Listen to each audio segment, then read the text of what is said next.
What's up, guys? We are live. Welcome to episode 5 of 30 Days, 30 Chats. I'm here today with Shug Nastee, someone who is online and has a channel, and you should absolutely shout that out right now, right up front. Tell us who you are, Shug, and where people can find you and support you. All right. What's up, everybody? My name is Josh, also known as Shug Nastee online. I do have a YouTube channel, as Java mentioned. However, I haven't posted on it in a couple months. I'm pretty on and off with that. If you do want to find me, I am more active on Son of a Merc's channel. We do have a podcast that we do every week, every Saturday.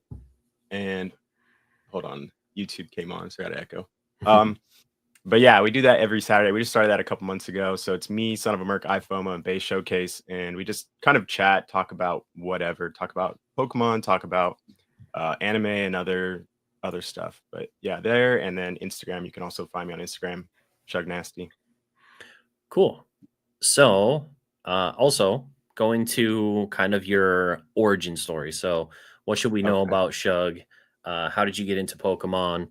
Did you get in as a kid? Did you hop out? Did you get back in? What's the story here? Yeah, pretty much like most people, I was in it as a kid, played the games, played with the cards, and then got out of it and came back in 2019, probably like late 2019. And at the time, I was in Japan. So I just started collecting Japanese cards. I didn't really collect Japanese cards as a kid, but yeah, that was like what was available to me, what was like easily obtainable. So I started looking on Mercari and sites like that, found some cards, and then was really attracted to the Top Sun cards. I'd found out that there was these cards that were like non-TCG cards that you could get in Japan only. They came in like a pack of gum, and so started collecting those. Fell in love with those, and yeah, mainly do collecting. Um, I'm still in Japan. I've been here for 12 years, but mainly collect cards. I do talk about the market on my channel a little bit and just discuss those things and what's going on with the hobby and how it's affecting the collecting or whatever. But yeah, that's really all about me and Pokemon, I guess.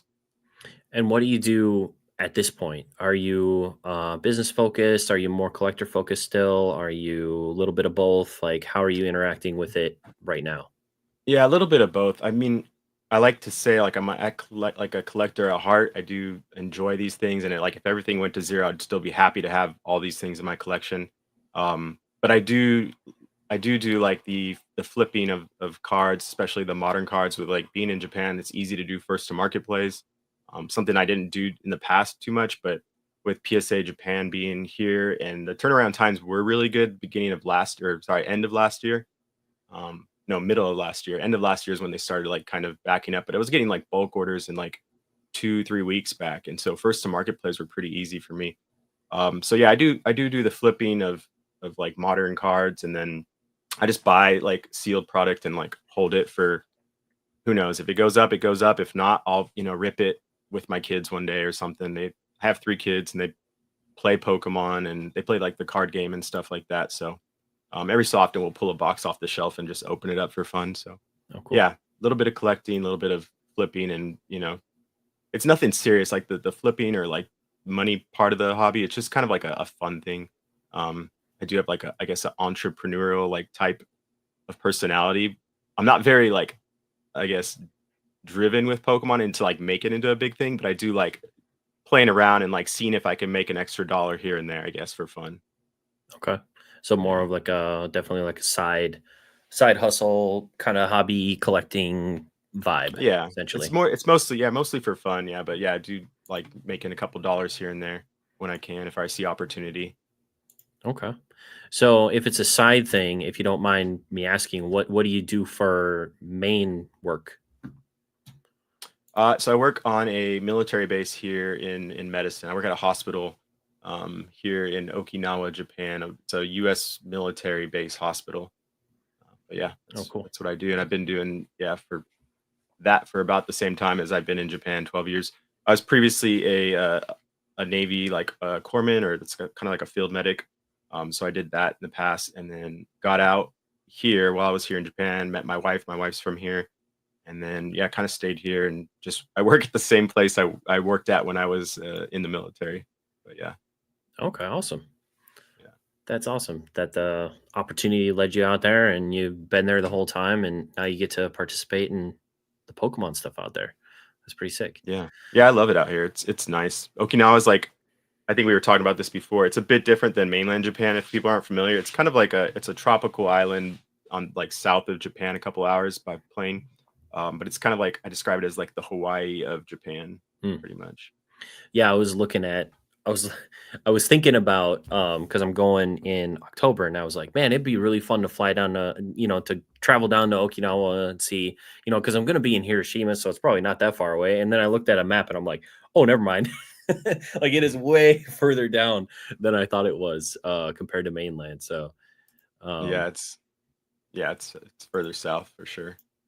what are some of the differences? Like if someone were to travel to mainland Japan for like a week and then go to Okinawa, are there major differences that they would experience like culturally or what could people expect, I guess, if they're just traveling for leisure? Yeah, from my experience, and for what I've only been to mainland a few times, honestly. And even though I've been here 12 years, I've only been to mainland a handful of times. Oh wow. But I would say, I mean, a lot more people speak English here in Okinawa because, like you were saying, there's more of a military presence. There's more of a Western influence on things. So you see, there's a lot more English speakers that, just out in town, like Japanese people that speak English. So that's kind of helpful. Whereas in mainland, it's not as easily, found where people can speak pretty fluent English. But Mhm. culturally, there is cultural differences. You'll see there's a very good history and tradition that the Okinawan people have that you'll notice. Uh, but yeah, it's just a little different. It's a bit of a melting pot because of like I said, the history where like Spain was here at one time, China was here at one time, and it's in the middle of a lot of things. So there's different cultural influences that have like kind of made it this kind of melting pot at the southern part of Japan. Um, Yeah, interesting. That's sick. That's really cool. as Um no, go I was ahead. gonna say, I don't know if you wanted to talk about like the differences in like card collecting here versus Yeah, Japan or for Finland. sure. Um, Yeah, go for it. Yeah, from what I've noticed and like heard from other people, it's like when a lot of people hear me say that I'm like, "Oh, you're in Japan," they think I'm like I got access to all like the card shops and all these, you know, this product I can just pick up and I might be the Japanese plug for them. But honestly, Okinawa's card scene hasn't been it still isn't compared to like mainland isn't that big. There are very few card shops. And if there are card shops, they're very small and they don't have a lot. There's not like these hidden grails, at least from what I've seen. There's a lot of just modern stuff there, mostly for players. And then you'll every so often see like an older vintage card that's kind of cool in a case. But it's a lot of people I think get this image of maybe like I'm like what they see on YouTube where people go into the Akihabara and like all those shops over there. That's totally different over here. It's not like that. Everything's spread out as far as card shops, and they're just super small and not a lot to offer. So most of what I've done, like I still do every so often go to these card shops just to find like I do play the game like I was saying with my kids and stuff and my Mm. wife. So I'll go find like playable cards there and stuff like that. But most of the my card buying is actually done on Mercari or eBay even, mostly through Mercari or maybe Yahoo auctions sometimes. But yeah, that's Okay. a one of the differences is like the card collecting scene. It's like it is growing. There are people out here that are trying to grow it, and making like a collecticon or card shows like that. So it is definitely growing, but it's still got a long way to go. Yeah, I always wondered if even mainland Japan, I don't feel like I see a lot of videos or people talking about a lot of like larger card show type deals like Collecticons, even in kind of the mainland cities. I don't really feel like I hear people talk about that very much. Do you know if they have those out there? Like big card shows like that? I looked a few months back because this is something I actually wanted to start over here. I was like, oh, this is a really good opportunity because I feel like they don't have that, especially here in Okinawa. But I was trying to look in mainland. I think there was maybe one that I saw, but it wasn't very didn't seem to be very popular or very like well advertised. So I don't know what if there is any or if it was just that one that was just like a small thing. But I did that's something that I've definitely been talking to a couple people about starting here. Like just start a small collect-a-con or card show with like maybe 5 to 10 vendors, and then see what the demand's like. We Yeah. advertise it well enough, and then maybe do it again, grow it a little bit bigger. But that's something I do want to do, because I don't think there is that many out here, if any.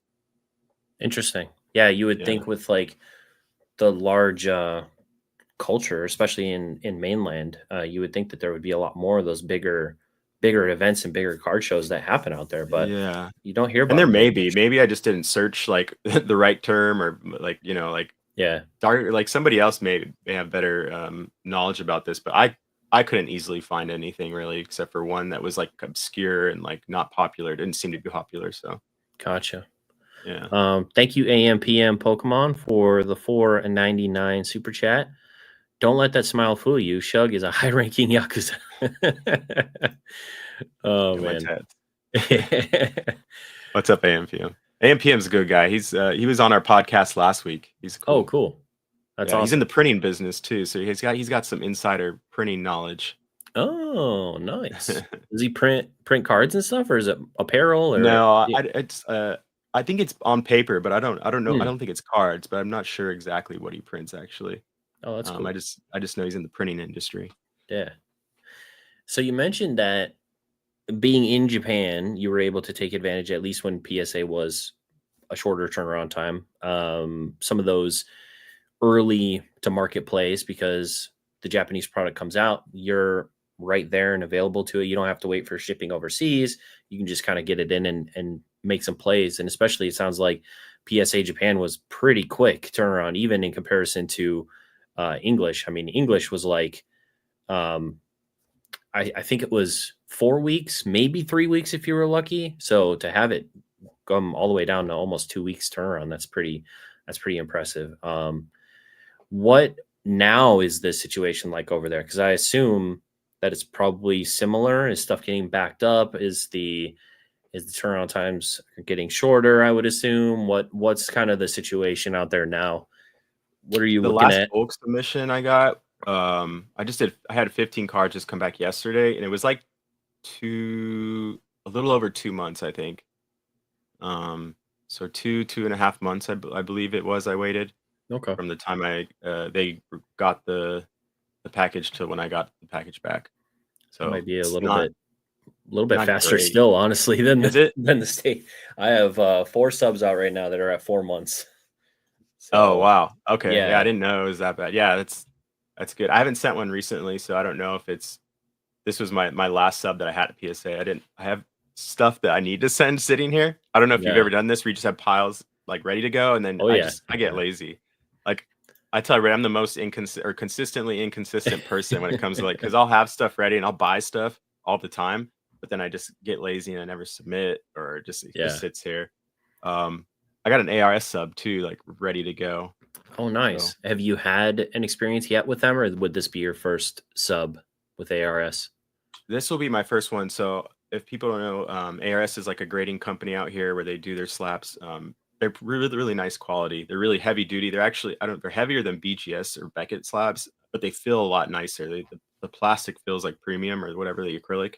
Yeah. And then they got the label, like metal label, laser engraved at the bottom of the slab instead. And then the grade is on the back. So it really like tries not to take away from the card. Yeah. It just, presents it kind of like a trophy, it looks like. But yeah, ARS they only do submissions within Japan. They don't have an open submission period, so they have these periods that come up where they advertise it a couple weeks before, saying, "Hey, this next weekend." They'll do like 2 or 3 days where you can submit cards or submit application to submit cards, Mm. and they have a certain number. Like last time I did this was the first time I tried to submit cards, was a couple months ago, and they open on a Friday. On Saturday, like morning or noon, I tried to do the application for submission. They said they had already filled up the slots, the available slots, for Oh, this submission period, and so I'd have to be put in a lottery, and if they had any openings, they would let me submit.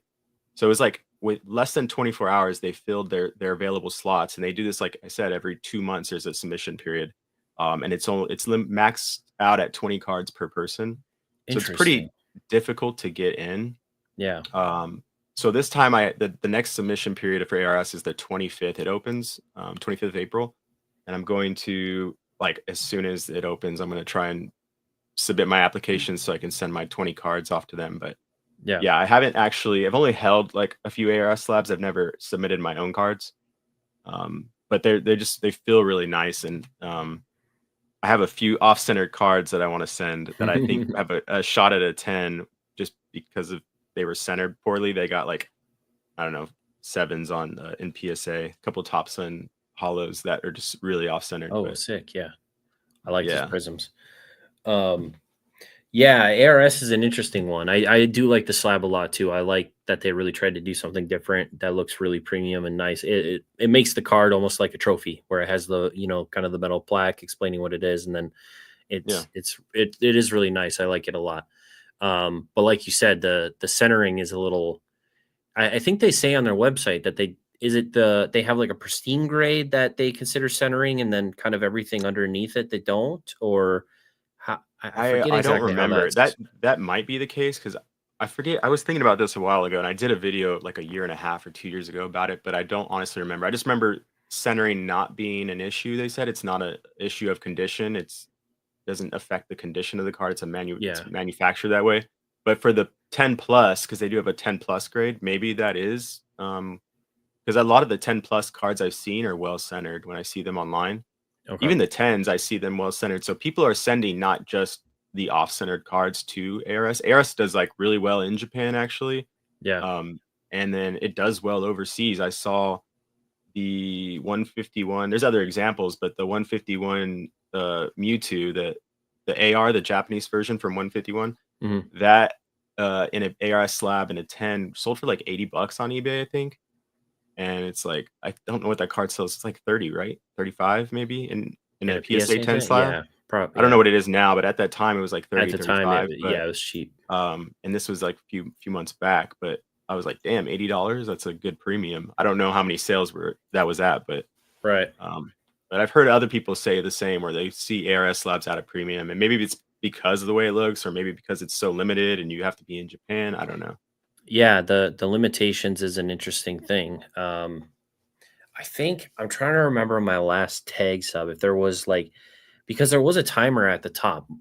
With tag, it's weird when you purchase your sub, you buy the sub first, and then they send you an email, and then you go in and like input the cards. Yeah, it's weird. It's a really It interesting freaked me weird out the first thing. time I did it. Yeah, Well, it's I've only done it once, but yeah, it was like yeah. it was really weird. It's like, wait, where do I put my cards in? And then you get an email later, and it's like, oh, okay, I do it through here. But there was a timer at the top. It was like you have this long to like complete your submission today or something like that. So Oh, I didn't I don't know know if that. they limit it in that way, but they are definitely backed up as well. They're like uh I'm on like the 5th week, I think, in my 10-day turnaround or something like that right now. Yeah, So that's what I'm at. I yeah. think I'm at this. I sent it in like right the wrong time. I'm always just a little bit late to the hype, I feel like. And the tag hype was going, and we had the Rob Burns had JPEG on with was Yeah. talking about tag for like an hour. Um, but yeah, at that time I was like, oh, tag seems pretty cool. And they were kind of on my radar before, but that all the hype kind of like got me to go and just send something. And then, but I waited a couple of days too late. Son of a Merc, he's actually in the chat.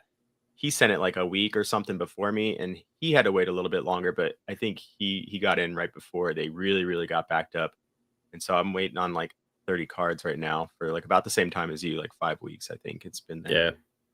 Where yours at, like in the process right now? Verification. I think it's That's where like mine are at. yeah, it's like 70% through or something like that. So Son of but Merc said, blame it on me. let's go through and say hi to who's here quick. I realized I Okay, didn't yeah. do that yet. Alice, hello. Bay's Showcase, one of your podcast hosts. Hello. Yeah, what's up, babe? AMPM, iFOMO is also here. AMPM again, thank you very much for the super chat. Retrospects, he was just live a little bit. Sounds like he tried to send some Up people over. retro. Appreciate that. And Inept is here. And Chef was checking in. He'll be here soon. Cool. Lots of Nice. great people in. What's up, everybody? Yeah, So Baze has got the, if you haven't seen the podcast, he's got the best intro, I feel like, for our podcast. He does our intro. He's pretty okay, charismatic, and yeah, he does a really good job. nice. So I was curious, when you sell, do you try to sell locally or do you send to like auction houses and stuff over here in the US, like Z and G and stuff, or is it a mix of both, or how do you like to sell your stuff? How have you optimized that? I I try to sell in person. There's a couple Facebook groups out here, and it's gotten a little more competitive, but there weren't a lot of people, like the military people coming in weren't that's like mostly the Facebook group is military people. It's an English speaking Facebook page, but a lot of them weren't grading cards or whatever. And so I was like one of the only ones doing it at one point, and it was like just really easy to like offload cards there. And so I was like, oh, I'll just sell them in person. It saves on shipping. They get cards cheaper, and then I get the money faster, get paid in cash. Um, but yeah, now I've kind of put a pause on things. I was selling on eBay a little bit before, but it was so easy for a while just to sell in person, like I was saying. Um, and so I'm trying to do most of it through that means. But I've been looking into what's it called? Misprint. Oh I'm yeah. been looking into maybe selling on there. I don't know how hard it is to get it accepted to be a seller because I know they have like a vetting process, but um, they have good fees. I've heard like 7% or something for selling fees, I think. I'm not sure. I know it's a fairly new platform. I think Ava's Binder, she used to Yeah. do YouTube a lot. She's the one that started that up Yeah, she's the recently. one So who's yeah, and then so I've been looking in maybe doing that instead of the eBay, maybe trying that out, but I've never done Z and G. I'm a bit stubborn, and I feel like I always hear people, shilling Z and G. It's awesome, like his rates and stuff, but they're like, "Oh, you're losing money if you don't submit," and it's like, yeah, I'm not really losing money. I'm just not making as much yeah, as I could make. But yeah, yeah, and I just like doing things. Like I said, this is the whole process of like flipping cards and selling them and doing everything myself is part of like the fun that I have. So there, I haven't sent to Z and G yet. There are cards that I've like thought about, like if this tens or if I ever got a black label, I probably would send, to him. yeah. But yeah, not yet. Just most of it, like I said, in person on Facebook groups. Yeah, it's I think a lot of people kind of glorify not doing the selling side yourself and kind of offloading that work to somebody else. But I do think there is a lot of benefit to growing your own channel and getting all that feedback and getting yourself like out there and your reputation. And I understand some people maybe not wanting to be public or that type of stuff. And if you're doing so much, you can offload some of that. But at the same time, like I don't know, I like selling stuff on my own eBay as well because I like having a you can't be another Z&G if you're sending cards to Z&G, right? You can't grow your own place that Yeah, you could potentially consign in the future to people who follow you on YouTube maybe or your Instagram. You can't do that unless you have an established eBay. So if you never start your own eBay and you're just sending it to somebody else, then you can never really grow in that direction either. yeah, Um, that's a good point. If you're yeah, if that's something you're trying to do and you're trying to make a business out of it, I would yeah do. You need to do it yourself and grow, like you said, to get to that point maybe one day. If you yeah, never do that or send everything out, then you maybe never will get to that point. But also you made me think of something. It's a good way for those that are like young people coming into Pokemon or people that have never done this kind of like transaction or selling of goods. It's a good way for them to learn how to do it. Like it's almost like a game to get that experience. Same with like the investing side of Pokemon. It's a fun, easy way maybe to learn how to invest, e- like excluding like the risk part of it, but it's maybe gets people interested in learning how to do that stuff later, and then they can apply it to bigger things or more traditional, investments or business models and stuff in the future when they get older. So I yeah, think it's good to practice it and to learn from it. yeah. But And the selling side is a really important side of it too. If you don't know how to sell or you don't know, like for me, I love tracking all the sales. I love knowing exactly what my margin is on certain cards. I love, what people are offering on certain things that I have. Like all of that stuff I like to just have in the back of my mind when I go and I buy again because, if if you just auction everything, then you can't I feel like it's tougher to get like a current market sentiment if you just auction everything all the time and you're like, things will just sell a little bit up, they'll sell a little bit down, whatever. But you're not having that interaction. You're not seeing all the data points. It's just like, well, that's what it sold for, I guess. Wouldn't that Or be? I feel like auction is more accurate depiction of like where the market's at, and if it's selling higher and lower like within a week, it just means the market's super volatile right now, and people. That's in my opinion yeah, what's happening, but I guess to me it would depend on how many are auctioning, maybe then. yeah, Because okay, yeah, for the longest time I used to flip like mid-era stuff, and it's like, you maybe get one auction every month that goes okay, low, and then you sell one buy now that goes for double auction, and it's just like, what is going on right now? Like, what yeah. is market price? But if you're selling And mid-air, modern and mid-air there's is like tough. yeah, and then you Yeah, have like 20 auction points in one day, you're like, okay, I kind of understand like where this should go at. So yeah, I yeah, totally that get what you're makes saying, sense. for Yeah, sure. mid-air is weird actually, because it's like I feel like it's in between. Vintage has a pretty like solid, or like people know how that market kind of works for the most part, and then modern, as of the last 5 years, people kind of know how that works. But then mid-air is just like in the middle, like people don't really Yeah, know what it's going to sell for, or would the best way to sell it. Um, yeah. but yeah, I get that. Yeah, you got to find the right person for it, and usually it takes a while to find the right Especially person. Japanese mid-air, there's just tons of it, right? Like there's so much of it. Yeah, well, Is there not? in comparison, I think a lot of like the level X's and primes and stuff in English, I think there's probably less PSA 10 like pop. Mhm. But I mean, if you compare anything really to the last like three eras of modern, a lot of even the Japanese mid era, there might be a few hundred PSA 10s maybe, but that's fair. I mean, probably pretty high for mid era, but very low compared to anything modern at this point. Yeah. Um, so yeah, it's I just really don't follow the English market too, so I could just be saying that because I'm always looking at Japanese cards all day, and I just see a lot of mid-era stuff like on Mercari, but yeah, I'm yeah. never really looking at English stuff. Most of it's kind of difficult because we have a podcast with Son of a Merc, Bays, and iFomo, and most of them know the English market and stuff because they're there. Mm. And some of them know the Japanese market too, but I know nothing about the English market. So when they talk about set names in English, I'm learning, but I'm like sometimes so lost when we're talking about stuff. I'm like, you need Yeah. to translate it to the Japanese name because I have no idea what we're talking about right now, or like prices and stuff like that. I don't Yeah. keep up with too much of that, but yeah, Quilly's here. He says it's pretty simple to get approved for misprint. You just need to submit socials, eBay account, etc. cool. So sounds like it. I've actually heard. I forget who I was talking to, but I heard that misprint is a decent spot to pick up some deals here and there because it's a newer platform and there's less people kind of looking at it right now because it's trying to like gain its footing, and Yeah, so some of the stuff is maybe going a little bit lower than other auction platforms. Some of the stuff that would go higher on other auction platforms, so there might be some deals to be had there.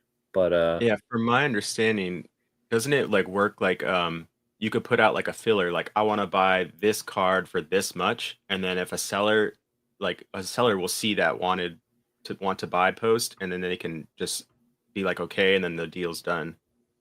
From oh, my that's understanding, is like cool. you as a buyer, you can say I want to buy this Charizard card for $100 or whatever, and if a seller's out there that will sell it for $100, they click on the mark or something, like check it, and then you get a Huh. message, and it's like the deal's completed or something. Yeah, it's sound this for some reason RuneScape just popped in my head because it sounds like the auction space from RuneScape where you put up what you have and then it just sits up on the auction house and you go around questing or whatever, and then someone will just come in and be like, yeah, I'll buy it for that, and click, and then the sale will Yeah, go through and you'll make the money. That's yeah, that's pretty cool. yeah, I I kind of like like that. that. Yeah, and it said Um it's like a wanted ad. Yeah, yeah, that makes sense. Yeah, their bid ask system is pretty cool. I think super useful actually gauging the spread. Yeah, that's cool. That's awesome. So you said you've been living in Japan for 12 years? Is that what you yeah. said? Um, do you travel back to the States often, or is it you mostly just like No, the honing in last on Japan? time I've only been back to the States in the 12 years, probably like 3 or 4 times in the last 12 years. It's so expensive, and like especially now I got 3 kids. And so I think last time we checked was like a year ago, and the flights were like almost 10 grand or something for all 5 of us to go there and back. I'm Yeah. like, that's like, I'm not trying to like Yeah. dump 10 grand on That's a plane lot. tickets. So instead, what we do now is like, I mean, there's other people I want to see, but mostly it's my parents wanting to see them and like them seeing their grandchildren. So we just paid for them last time that they came over here. Mm. It was just cheaper to pay 2,000 or 3,000 instead of 10 grand, you know? Yeah, definitely. So that's what we did. But yeah, I'm not back. I don't go back to the States. I think last time was probably, I don't even know, 5, 6 years ago. It's been a while. Okay. But yeah. Is there anything you might be so assimilated now? I was thinking like, is there anything that you miss about food or anything, but 12 years and There's things I miss definitely, like real good Mexican food because I'm from Mm, Southern California. So like yeah. real good Mexican food, I miss a lot. In-N-Out, I miss. I know some people aren't fans of In-N-Out, but I love In-N-Out. I haven't had it yet because Um, I'm on the East Coast, so yeah, I haven't had the chance yet, but someday. yeah, so people say like that's oh, it's terrible, but it's like a fresh fast food, and it's like Yeah. from what I understand is like they don't freeze anything. It's all kind of like freshly made, and so yeah, I miss In-N-Out and Mexican food. That's pretty much it. And other than that, I have like assimilated to like things. I'm almost like I've forgotten like about things too. My parents, they were just here. My mom's actually still here. My dad left yesterday. But they were like talking about certain things, and I'm like, oh, I didn't even remember that was a thing in the States. But just things I've totally forgotten, and then just ways of like how I guess interact with people like is totally different because everybody here like is so like nice and like overly apologetic, and they're just very like conscious of like Mm, others and how yeah. like their interaction in the world around them. And it's just refreshing, but I think I've changed the way I've lived too because of that, and getting so used to that and not wanting to be that like obnoxious like foreigner when I'm in here too. And I live in a very like uh, away from the bases. I purposely like moved like an hour away from where I work. So I drive it's like maybe 45 minutes, but Okay. I'm like the only American or like a foreigner in my area. So I don't want to just like I already stand out. I just don't want to make it seem more apparent and just be like give a bad impression of Yeah. Americans in that space. So Yeah. yeah. Yeah. I try to be conscious of that when I travel over there too. Like I don't and even when I see it on the train, it's like I'll be, taking the train back from Shibuya or whatever, and four drunk Americans will get on the train. They're just loud Mm, and like yeah. pushing each other around and stuff. And it's like, oh my God, why? It just makes me cringe inside. Yeah, I get that But cringe feeling too. yeah. Yeah. Um, let's see. There was a really good question. You guys make sure to put your questions in chat as well. This is as much a Q&A as it is with my questions as it is with your questions. So, oh, this is a good one. What's the market like in Japan for foreign cards? So I'm assuming English language Oh, or Chinese cards. Um, yeah, good question. I've heard some people are like, "Oh, are you going to take English over there to trade?" And I'm just like, "Do they do that?" Like, but yeah, what have you seen?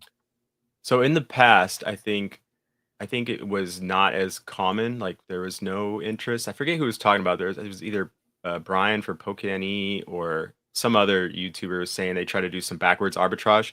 Mm, And there was like no interest. And then recently that he had somebody hit him up about it, wanting English cards. But me personally, I've seen like little opportunities, like the Halloween exclusive packs that come in English, the oh Pokemon yeah, Halloween yeah. packs. I've like sold those on Mercari, like buy them from the States. I think they're like $15 for like the regular size pack or Yeah, for whatever. like the 40 of them or the 80 of them or Yeah, whatever's in there. and I sold that for like I feel like it was like 40, $45 on Mercari. And I just Yeah. did like a couple last year, but I think I'm Yeah. gonna buy a few more this year and just try it again. And then the other good play is the One Piece promo, because that's like an exclusive English promo. They don't do it. The PSA Japan doesn't do the Oh, promo, yeah. and so selling that first year's One Piece promo, I think I was buying them at like $100 early on, and then just selling them for like 300 on Mercari. But there are markets. It's just not.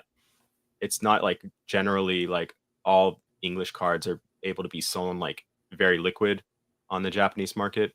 So it's more I like don't know if that's changing, but yeah, like exclusive stuff. exclusive stuff. It's easy. They buy the PSA magazines too, like Oh, well, those monthly magazines, like the Pikachu one and stuff. I think I sold that for $50 at the beginning. Like I don't know how much it is now, but yeah, when I first got it, I just threw it up there and sold it. Maybe it was like 40, like 40-ish. solid. But yeah, there are things like you can find people will want. So I do sell on Mercari a little bit.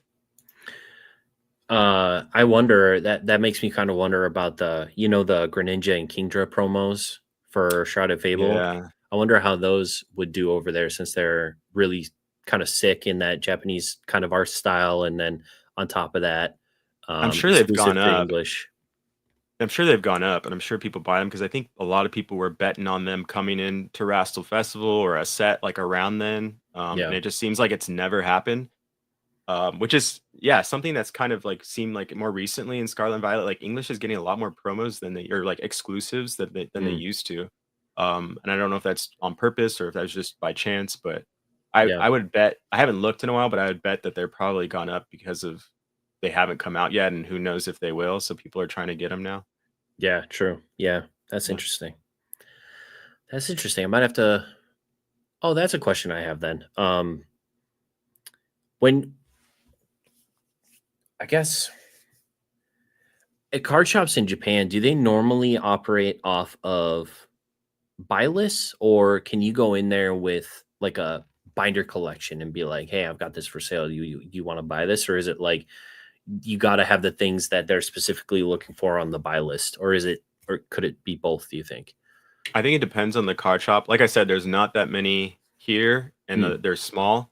I did like last year go to one, and they had. I think they all have buy lists generally. Like for the most part, they'll have some kind of buy list. But the one I went to last year, they I don't know if they still do this, but they had like just started accepting like PSA cards because they were gonna sell them, and there was no inventory there. And so I brought like a bunch of PSA graded cards that I just wanted to see how much I could get for them. And I hmm. said, is there certain cards you buy, or is it just anything?" And he's like, "Anything." And so he went through and then like through 10 or 20 cards, and I just wanted to get like a price to see what the price that he was gonna buy them for, and the prices were like very low, like Oh, percentages. And I was like, okay, you'll buy anything, but it's I'm not gonna get anything yeah, for them, like less than like the grading fee on like so I was like, that's crazy because I mean they were like not too many tens, but like there was like nines like he was gonna buy for like $7. And I'm like, oof, no. yeah, Um but yeah, so yeah, there I don't know, like I said, there's not too many. I don't know if it's different in mainland, but that shop was buying anything at that time, and it was just the percentages were super low on some cards. interesting. Yeah. Do Do you know if Japan has like live auction selling like they do here with like Whatnot and stuff? Do they have platforms that live auction sell or rip cards for customers? Oh, like Whatnot or something? Yeah, like Whatnot or eBay Live or one of those types of places. Um, I actually haven't looked into that, so I'm not sure. I would assume I'm assuming they might do it on YouTube. I've seen pack Mm, opening on YouTube, and I don't know if they were selling the packs or not, but okay, I'm not sure. Yeah, I'm actually not sure about that. interesting. Yeah, I wonder if there would be people there who would source grading misses and stuff. Um, retro trying to get contacts. Uh, Kizuki hit my okay. let's see. iFOMO. You want nachos with nacho cheese or the real stuff? uh, let's see. I knew those Shroud of Fable promos were going to be nuts. Yeah, those promos are sick. All right, Jodo has one for you. Are you still collecting Card Ass and Top Sun? How available are those in near mint condition where you're at in Japan?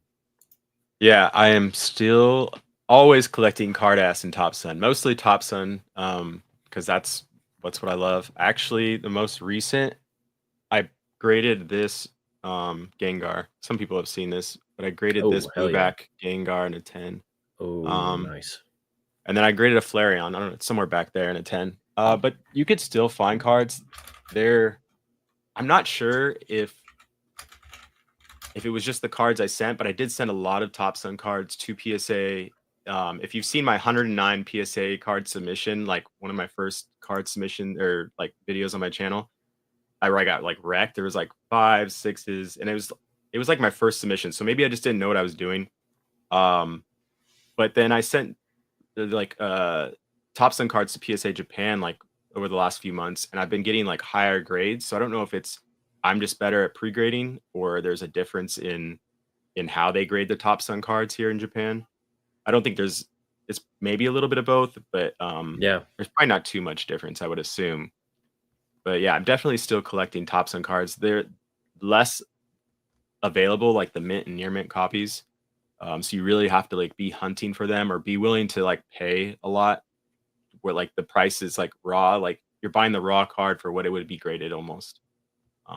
So it's kind of become more difficult, but yeah, I'm still buying.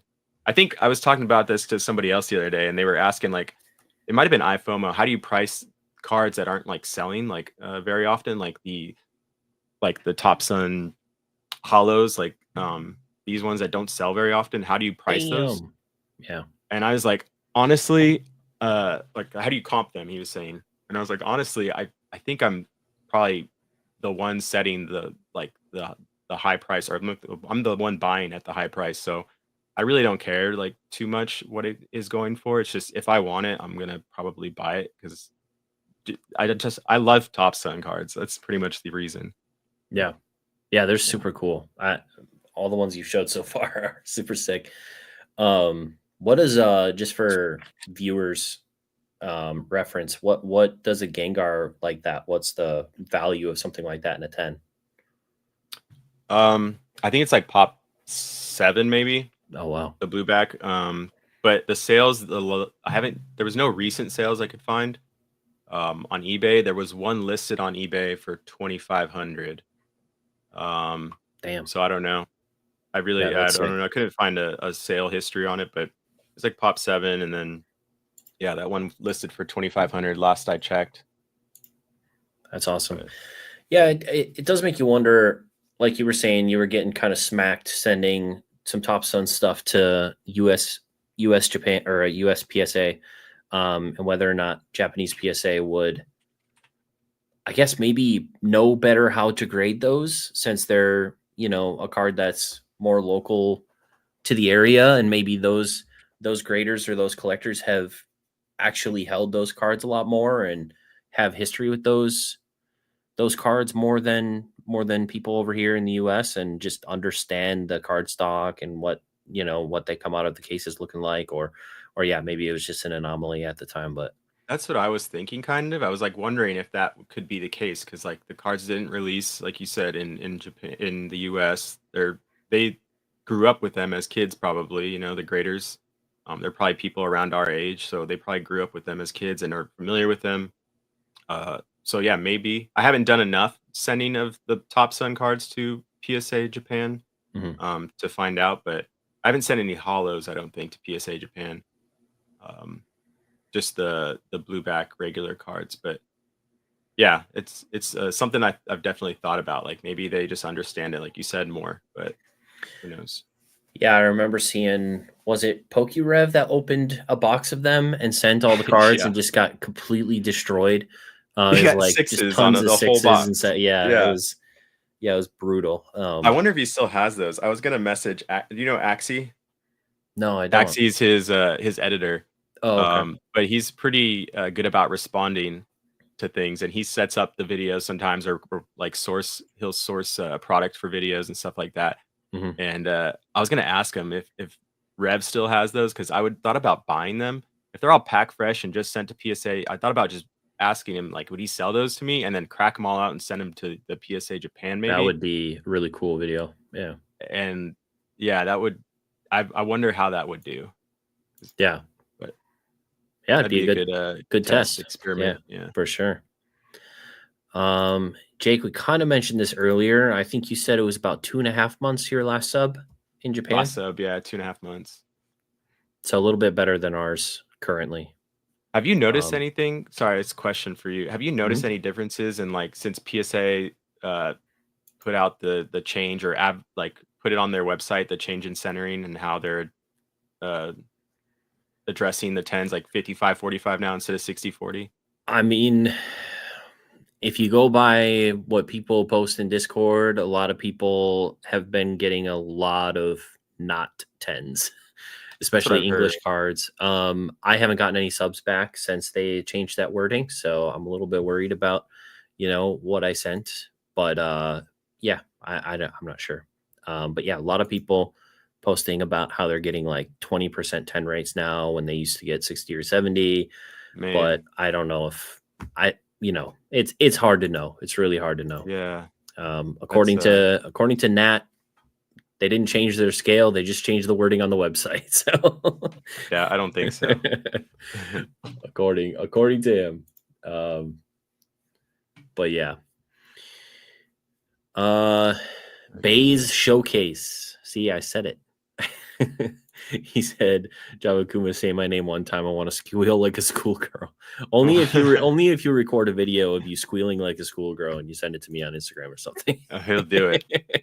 He'll do it for sure. You're gonna have it before this live is over. Nice. Drew, how's it going, man? Hey, what's up, Drew? So you haven't been well, you haven't been back to the US in quite a while, so you haven't been to a CollectCon. Is that No. something that you'd want to do in the future? Is get over to the States for a convention at some point, or would it just be too much? Yeah, I've thought about it a few times and talked with like the guys and stuff about maybe doing it. But yeah, it would be an expensive trip that would probably just be for the fun of it, and to meet everybody. Mhm. Um, but yeah, I mean, one day, hopefully I can get out there. Yeah, Maybe see if Ibex wants to go and we'll go together or something. I'll meet him in Tokyo and then we'll fly out there. yeah, that'd be sick. That'd be sick. I know that retro, and me and Kai might all be in Japan at the same time in October, Oh wow. um, in Tokyo. So, and I'm going to be meeting up with Ibex in Kyoto, I think is the plan during that Okay. trip. But yeah, I don't know. Maybe if we know we're all there on the same day or something. I don't know if you'd want to make a mainland trip, but that'd be kind of fun. Yeah. Um, Let me know. yeah, That'd be cool. for Are you sure. guys going out there just to hang out or business or a little bit of both? I think we're all going for separate reasons. We just all happen to be showing up at the same time. So mine is I wanted to see a few different cities this time, kind of more touristy, but going to some shops here and there. So I want to go to Osaka this time, and I'm going to go to Hiroshima, and then spend a little bit of time in Kyoto with Ibex, and then a couple days in Tokyo. And I think Retro is That's going to be cool. meeting some contacts and stuff that he has out there, and then him and his girlfriend are going out there for like a vacation, and then Kai is going to be out there for like a month. So I Oh don't wow. know, yeah, like 4 Nice. weeks or something crazy. So yeah, but it'll be cool. That's cool. I need to honestly figure out Retro's contacts. Retro has better connects than I have. People always hit me up about stuff and then but I'm like just go to Retro. He's got the better he's a better Japanese plug than me. Retro's got it Now Skater down. Nesto's in. What's up, Nesto? Hey, Mason's what's in up, here Skater too. Nesto? What's up, Mason? Can you imagine living in Japan and not exploiting the Americans for product? Um, I I really can't imagine living in Japan. When I first went out there the first time, I was like, I want to move here. I want to figure it out. Like, give me a couple of years. I'll get some sort of visa. I'll go to school there or something. Like, I got to figure out how to get there. Get married. And yeah, Just find it. and Find a Japanese baddie. There you there go. you go. And then I see all these videos though, where it's like it's so hard to move to Japan, all the paperwork, you got to get someone to vouch for you to get an apartment, you got to do like all these things, and it just seems so like the barriers are just so high to actually getting in and being accepted like on visa and all that. And I don't know. It doesn't seem like it's in my future, but Yeah.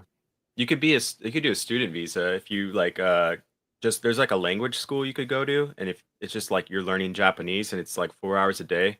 And you can I have friends that are not American, they're like Italian, and then some are from Dubai, but they just go to school for 4 hours a day, 5 days a week to learn Japanese, and they get a student visa, and then they like worked during the evening or afternoon time. Hmm. But yeah. Yeah. Yeah, I feel like right now moving anywhere and still trying to do business in the United States is probably not the best idea. So we'll have to Yeah. see if that all comes around and figures itself out hopefully sooner than Yeah. later. But Yeah, it'll be interesting to see how these I saw the Spicy Boys TV live where they were like, "Shug, we want to be your best friend." They just made the video. I was gonna make a reply, but I've been so lazy lately with content. But yeah, those tariffs. It'll be interesting to see like what is it, 10% right now, but then or by an extra, Saturday or today, right? yeah, and then is it an extra 24 on top of the 10 Something for like that. retaliatory? And it's Yeah. supposed to be later, right? Yeah, Or like later this month or something. I But think so. yeah, good luck, Spicy Boys TV, and I guess you too, right? Because you're all Japanese. Do you do English now?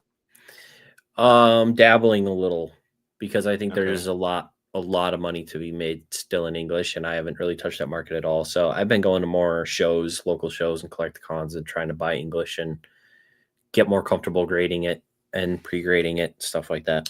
That's So the part that I think I'm most worried about is, I mean, it'll be harder for me to source, but then also the grading and pre-grading because they just look, in my opinion, they look so like I don't know, there's like a haze to them, and then like I'm just like the card looks worse already, in my opinion. So I'm yeah, like, this doesn't look like it would 10. And yeah, there's always whitening, I feel like, on most cards. yeah. A On lot the of them corners have and the stuff. little manufacturer dots on the corners, and it's like, oh, is Yeah. that going to 10 or is that going to 9? It could, it's just like, yeah, yeah, Yeah. yep, same Seems situation. difficult. Um, So you mentioned, I think I was talking to Retro, and you were in chat, and you mentioned obviously that you lit or you have a military like PO box or something over in, or Yeah. like a US PO box. Yeah. I was actually curious about this though. Would you, if you have something shipped to your PO box, is that considered being shipped from Japan to the United States? If it's a US PO box, like could you potentially get hit by tariff stuff as I don't well? I don't think I've ever been hit by tariffs sending anything out of or been taxed on anything sending it from my PO box to the states. I know we had to fill out like a customs form still, but the address is like a military like address, and I haven't heard anything. Like I'm assuming like they would put out something like that. They would put out to everybody that has a Yeah, military. Like some I'd sort get of some kind of exception or email. something, yeah. I'd get some kind of email notifying me about like some kind of taxation, but I think because it is a military PO box and it's going through military flights, everything's being delivered through a military plane, that it's not affected. That being said, it was more of a joke because Oh. technically I'm not supposed to use that for business, like to make Oh, money. I think they gotcha. do have vendor boxes you can get. I just don't know how hard they are. But yeah, technically on the record, I'm not supposed to use that for business. He's not using it for business, guys. But hypothetically, I believe it would work. Like if you wanted to not get taxed, you could probably send stuff out, and you wouldn't be affected. Inept Cards is asking, is he dumb for buying the Cardass Bandai stickers for like $10+ each? Bandai Carta stickers. I don't think so. I don't know which are the. I'm guessing there's multiple stickers, but yeah, I mean, I buy almost any Topsun hollow, no matter the condition. If it's $10 or less than $20, I'm usually buying it. Just because they're cool to fill a binder with. But yeah, goodbye. Skater Nesto would be cooked. He's apparently scared to talk to women, so he Doesn't he he won't have be a girl already? probably. He's a memer. Inept said, yeah, correct. APO addresses are supposed to be exempt. Okay. So yeah, they would be exempt, I guess. We talked about this a little bit, but maybe you could go into a little bit more. Quilly's question is, what's it like being an expat living in Japan in Okinawa versus mainland? How has the experience changed over time? Okinawa, it's I would say there's mixed. There's people that don't like the base here, the military bases here, because of things in the past that have happened with military members against like the Japanese populace, like Mm, crimes and stuff like that. So there's a lot of stuff like on news and stuff like, and people will like protest outside the base. It's very like peaceful protest though. They just have signs and that's about it. Like they're not gonna throw anything at you or attack you or yell at you. They're just holding a sign pretty much. yeah. Um, but that's kind of like died down. And I think with the younger generation, people have been grown up with like military. There's such a big Western influence, and then like it's almost I don't know. It's like appealing to them that Western influence, and there's a lot of that in their culture and their TV and stuff like that.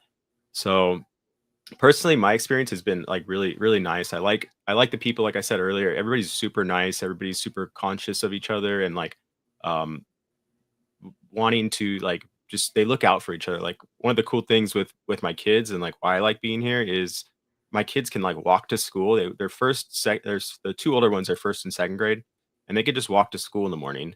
And then like they can walk to the store to go like get a snack if they want. They can go ride bikes with their friends. And it's like I feel comfortable letting them do that here because I know like a lot of people are like looking out for them, even though they're not their kids. Like you'll see like Hmm. older people like, oh, like, are you okay? Or just I don't know, very kind and very like safe area. So it's like I feel that peace of mind with that. There's a lot less stress. Like people are very not living. They're more living in the now. I kind of that's something I've learned to I guess that's changed with me is like learning to like live in the present and not being so like caught up in the rat race and the that consumerist mindset. Even though I have a lot of stuff, I'm still working on it. But yeah, I think it's something that I'm working on continuously and trying to grow and become more like them. They're just very live within their means and and enjoying life through other ways and just um, very stress free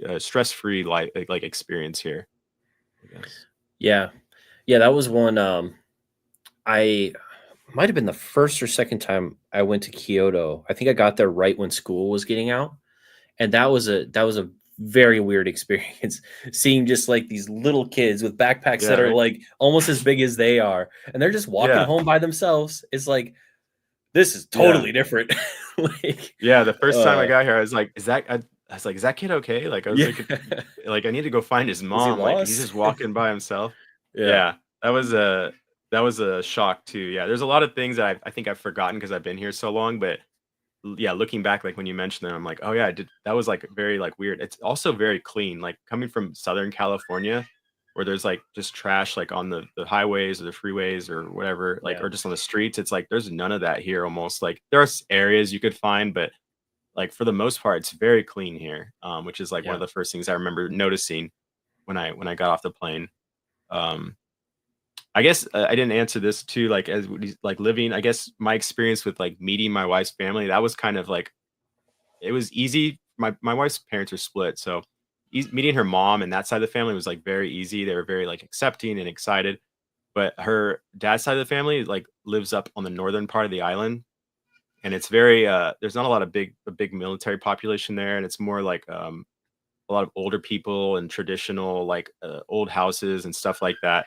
Not a lot they're not a big city or anything, but, she didn't when I first met them, we were just dating, and she didn't tell them that I was American, and I asked her to just before, like, "Hey, can you let them know?" And then I could tell immediately when I got there that they didn't know because they, like, their jaws dropped, and it was just dead silent, like, in the house, and I'm Yeah. like, konnichiwa," like and then, yeah, and then as we went on, it became, like they were just shocked, though, at first, and, Yeah. but yeah, now it's like it's everybody's like, loves me and is like really accepting of me, and like I go hang out with like her uncle and her stepdad and stuff, and we go drink and stuff together sometimes. But yeah, Yeah, it's that's it's awesome. been it's been good. Yeah. Cool. Yeah, that was one thing too. Like Tokyo is I think it's the biggest city in the world. It's at least one of the most populous cities in the world. I think so, yeah.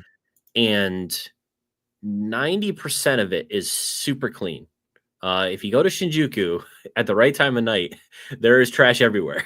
Yeah. But yeah, it's very clean, very easy to maneuver and get around, and it is. Yeah, I I love Japan. I honestly, I don't know how people get to take like a month off here and there from work just to like go and travel from different countries. But if I could do that, I would just start at the uppermost tip of Japan and just make my way all the way down. I would just rent a car, get an international driver's license or whatever, and just 1 month, just see it all. That'd be cool. That'd be super awesome. Could you do that? Could you I think Ernie's looking for a job. So I mean you could maybe Jake too, you could hire both of them.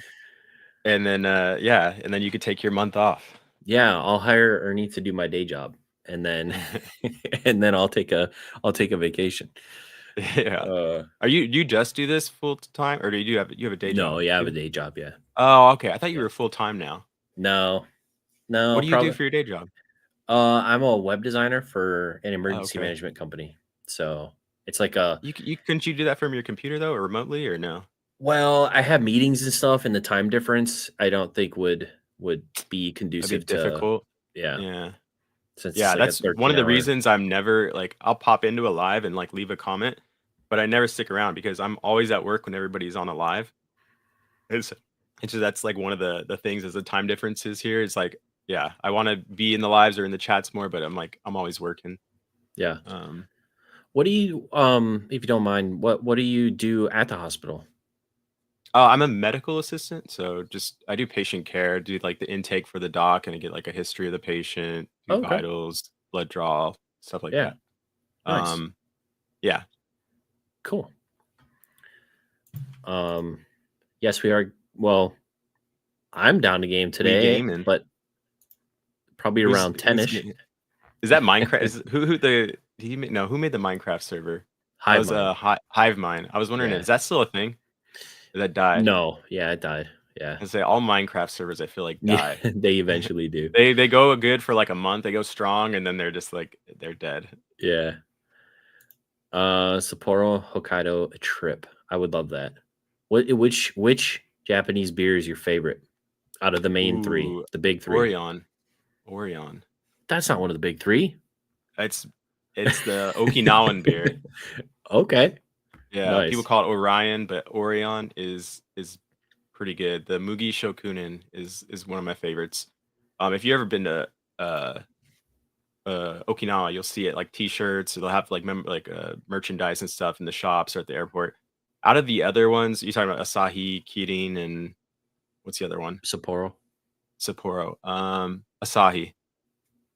Asahi is probably Yeah. my favorite. There's a few other brands, but those are out of the big three, Asahi is probably my favorite. Yeah, I honestly I haven't had, a lot of the restaurants, you don't really choose which beer you get. You just say beer and they show up with a beer. Yeah, I've honestly never had a bad beer in Japan. they're I don't good, think right? They're they are I feel very like they're good. way Yeah. better like than like Bud Light, Coors Light, all these like normal like light beers or whatever we have. Oh Like yeah, even yeah. Budweiser, they're like Budweiser tastes like a light beer now, or like compared to like the Japanese beer. Is Um, there much of a craft beer scene in Japan, do you know? Like, there's becoming one like here in Okinawa. I don't know if it's the Western influence or whatnot, but there are breweries here and that they make IPAs. There's one like down the street from my house. Sorry, really quick, can you hear my kids in the background or no? yeah, a little bit, but it's fine. It's Hold not on. distracting or anything. Oh, You're is good. it okay? No, you're good. Um, but yeah, there's a brewery down the street from my house, maybe like I don't know 5 minutes. And they one of my kids' friends at their school, their parents actually own it. So Oh, sick. yeah, there's a few tiny like craft breweries like that that make different IPAs and stuff. So it's there's enough of a scene here to where you could get it at different places. Nice. And then Yeah. is there a lot of like import? Like, do they import a lot of like American beers and stuff there too? They love Budweiser and Oh, Corona. really? You'll see, like, so some of the old, like, you can tell because there's a lot of like people in my situation where they were like military or they are military and they're married to a Japanese like um local, and you'll Hmm. see like these old Japanese ladies that got base access because their husband was military at one point or whatever, Mhm. and they'll go get a shopping cart full of Budweiser, just like cases of Budweiser, and Oh, you're wow. like, yeah, it's funny seeing this 60, 70-year-old lady with Budweiser. Yeah. Oh, Yeah. man, that's funny. Oh, give me That one is funny. sec. Yeah. I'll be right back. How do I turn off my camera? Or I'll just leave. I'll leave. You good? I'll actually remove him. How you guys doing? He'll be back in a sec. Let's see.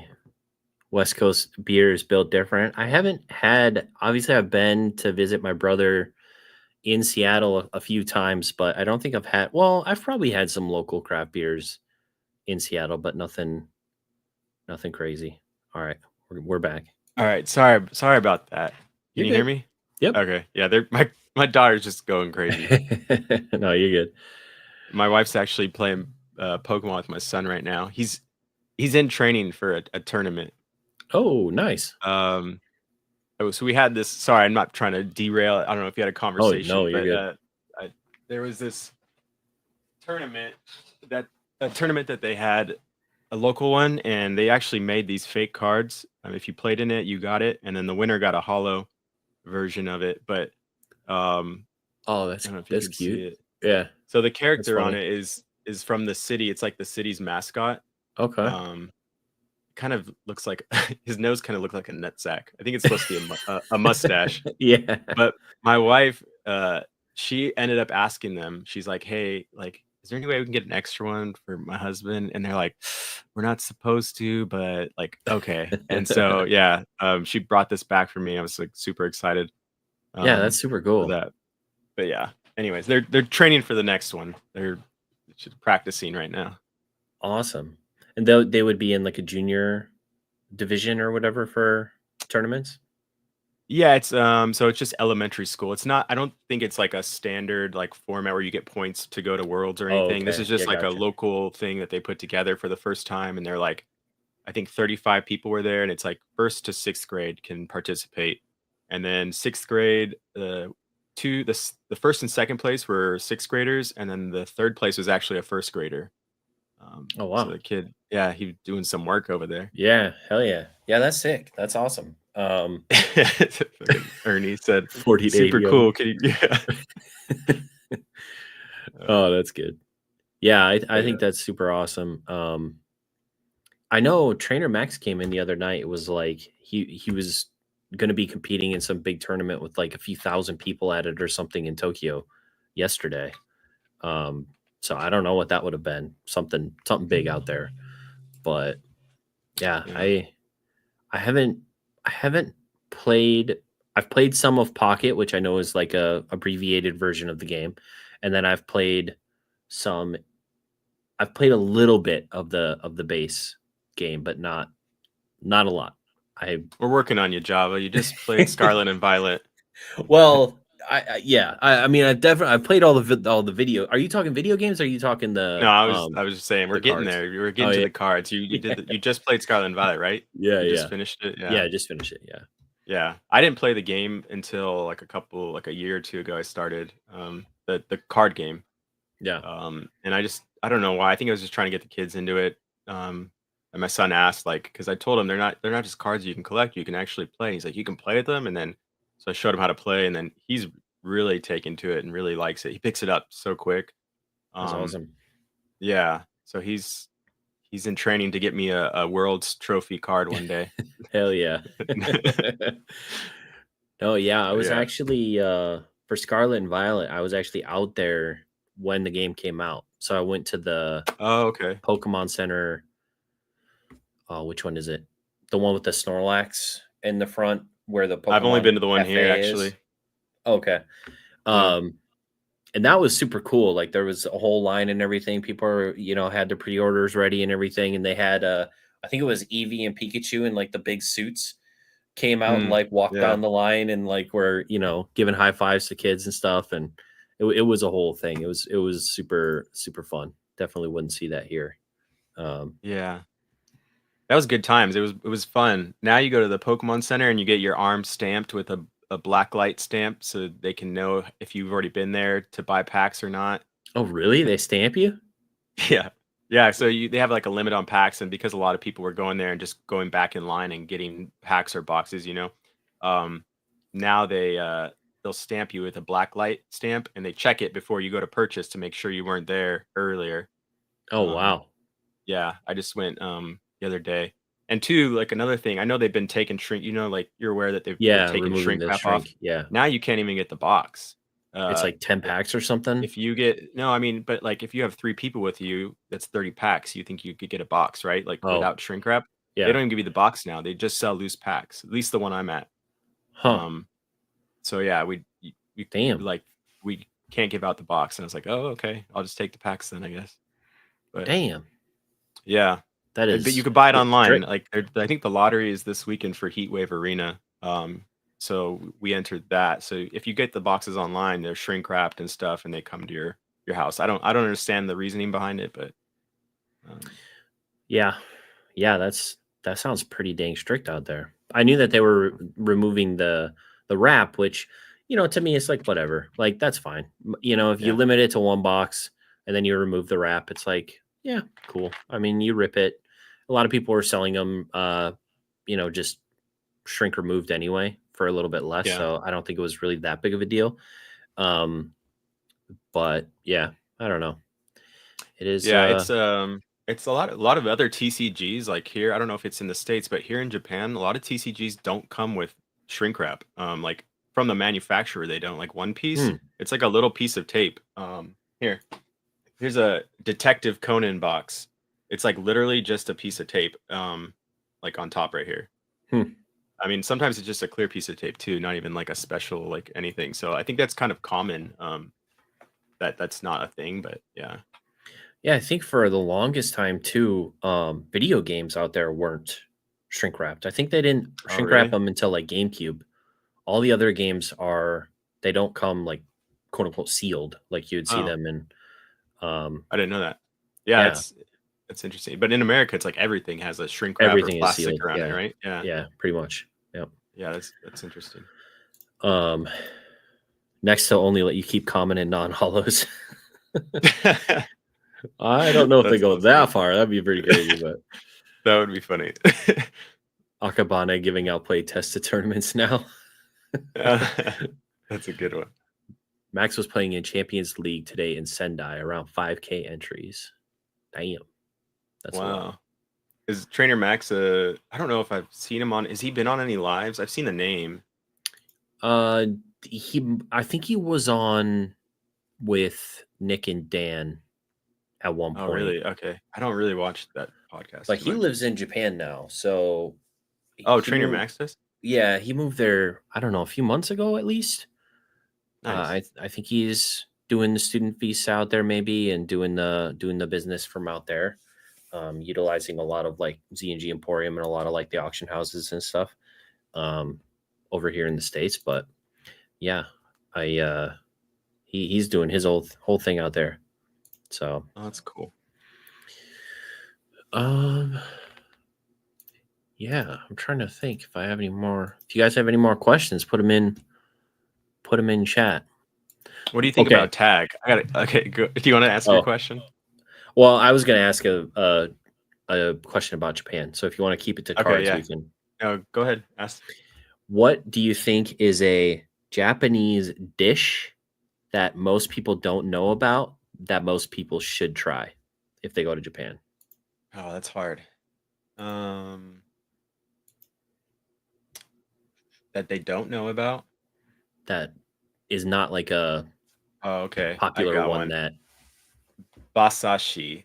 I don't know if it's just for Okinawa or all of Japan, but basashi is raw horse meat, like cut like sashimi. Yeah. And you use it with like you put like soy sauce and ginger mixed up into like a little bowl, and then it comes in thin slices, and it's just raw horse meat, and you dip it in there in the ginger and soy sauce, and it's delicious. It's one of my favorite things to eat. I don't eat it that often just because of the price and where like you can't get it everywhere. Hmm. But that's probably one that people don't know. I would say most stuff that I would think of people should eat, they probably already know. Yeah. Base Yeah. showcase horse meat.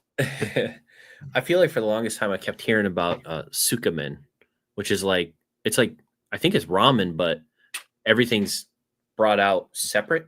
So you get like the Okay. noodles and the broth, and then the veggies and the meat, and everything's kind of separate, and you dip You and mix do it the in stuff. yourself. Yeah. Um, Yeah, I've seen that. but That's another one. There's actually a cold version of noodles too, where it's like on ice.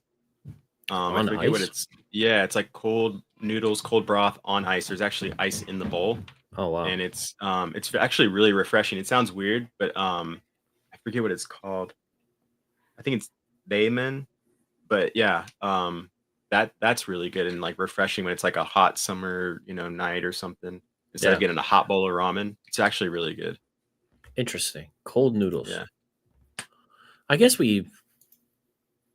well, we do have some casseroles here that are cold that have noodles. I'm trying to think of. I don't think there are many dishes here that have cold noodles. Yeah, I thought it was Um, weird the first time I heard about it. yeah. Oh, I almost forgot. Uh, we have hot take and act of kindness.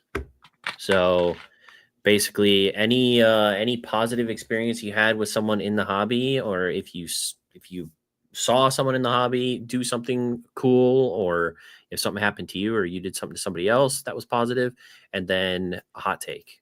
Um, whatever you want to start with, we'll roll with. I got no positive takes. No Just kidding. positive. No, just kidding.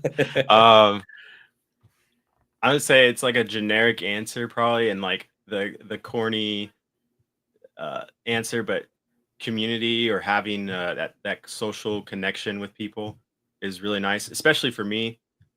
Like living in Japan, and like most people I interact with are Japanese speakers, Mm, so having like another group of people to talk to in English like is like nice, I guess, having that outlet or that ability to talk to those people. And then it's something obviously like I enjoy doing Pokemon, so it makes it more fun. Just a way to interact with people yeah. in like a shared hobby that we both like.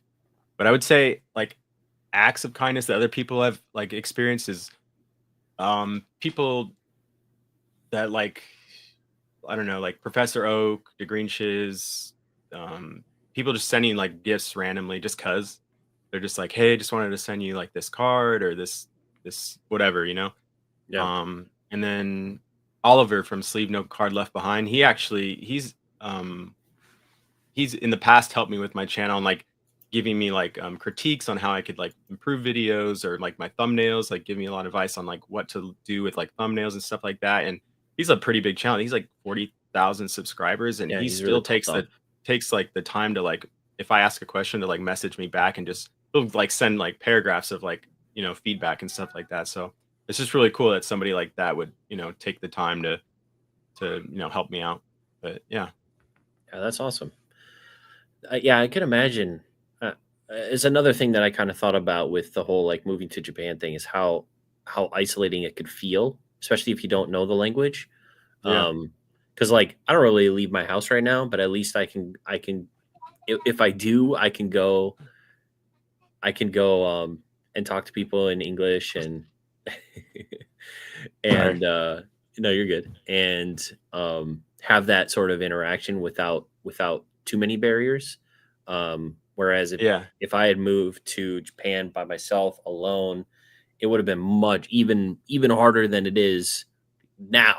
It would have been like 10 times harder to get out there and actually try and meet people and find friends and stuff like that. Yeah, there's people that definitely like, I'm not super fluent in the language, and even though I've been here for 12 years, I'm not like fluent, but I can get by and have a conversation like with, I said, like my wife's uncle and her stepdad that don't speak English. I can go and like, just me and them could go out and go talk enough. Mhm. But there are people that I've heard of that are like similar to my situation, American married to Japanese, that don't learn the language. They just don't have an interest or don't, want, they, I don't know, just don't do it. And so, being at work in the hospital, I've seen patients for like depression and stuff like that, and we find out later that it's part of that is the isolation they feel, not being able to interact, and maybe they don't work on base, so they don't have that other outlet to speak English, so they're just like Mm. in Japan, not talking to anybody. And it just becomes isolating, like you said, and that can be like the cause of their depression. But it is like a good point. That's why it's good to learn the language, I guess. Yeah. At least be passable with it, or at least, like you said, be able to have simple Yeah. conversations. Yeah. Okay, so hot take. How many do you want? I'm just kidding. As many as you got. I have a couple.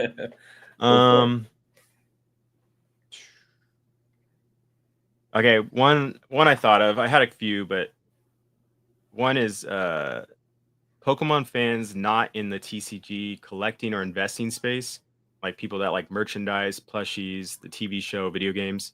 Those people are happier than those who are in the TCG collecting and investing space. They're enjoying Pokemon more. And I could see that.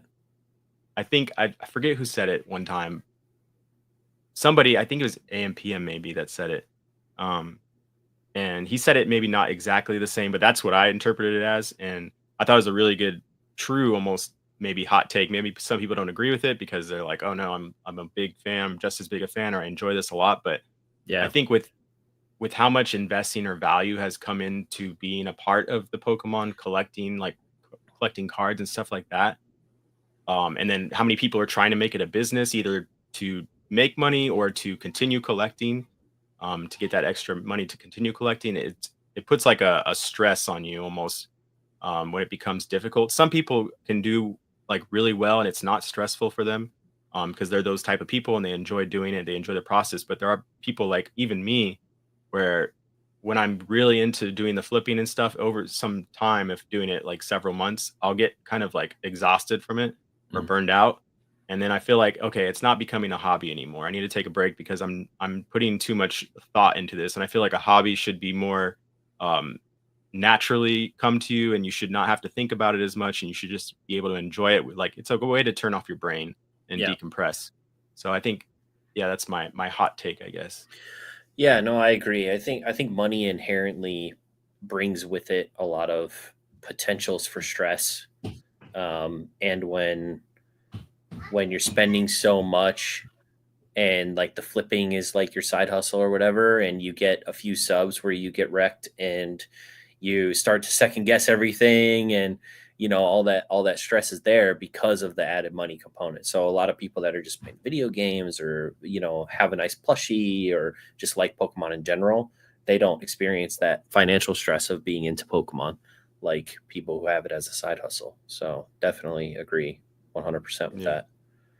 Yeah. And I got one more if you're willing to hear it. Yeah, absolutely. My other one is Tag will be the #1 grading service in terms of total revenue. In terms of total revenue in the future. I don't have a timeline, but in the future, in terms of total revenue and how much they're making, they'll be #1, passing PSA. In terms of how much they're making. So with that, you're probably taking into consideration the grading pods that are going to be in every store. Yeah. And that's making the money idea off of those. Is the remote grading pods and how they'll take down a lot of barriers to grading and the ease of accessibility. I think like it'll lead to like a bigger junk wax era. A lot of cards that are going to be getting graded will be just whatever, commons, uncommons, because I'm assuming it's going to be cheaper probably at one point.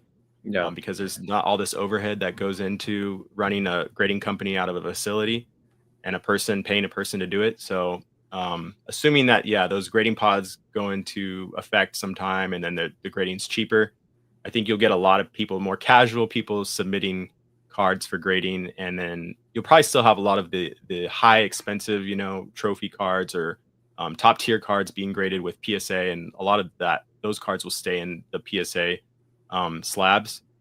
But that's, I think, in terms of overall, I think there's a untapped, target consumer group that, hasn't been captured by PSA, Beckett, or CGC, just more casual people that haven't graded cards, and that would, if it's just like you go into a store and you're like, oh, I can put a card in machine, press a button, pay $10, $5, and get my card in a slab. That's cool.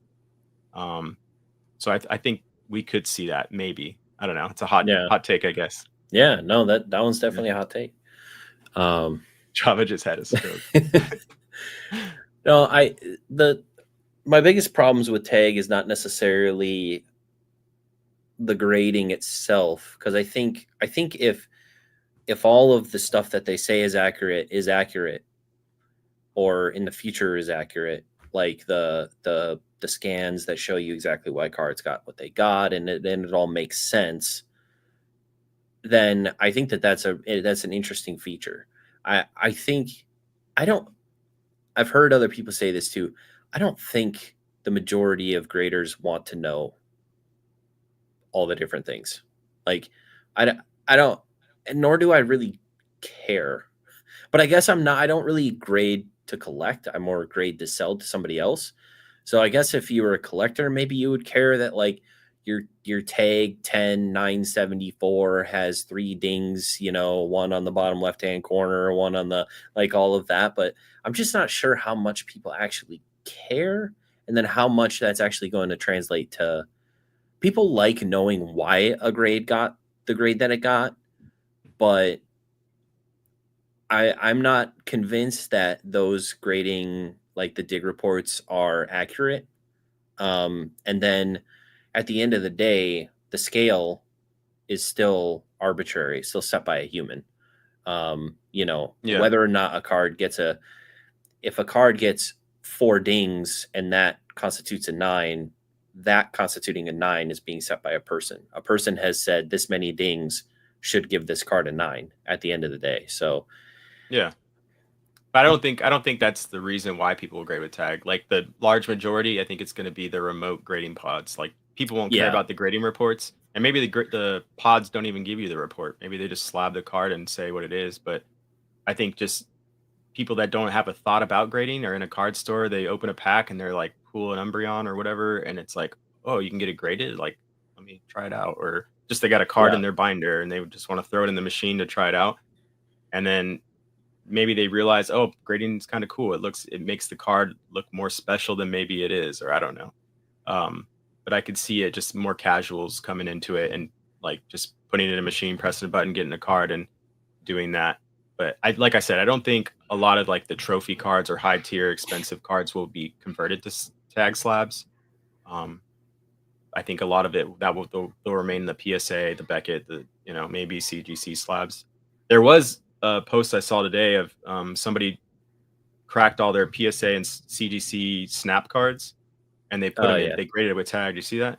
I think that was Jesse or Jesse's wife.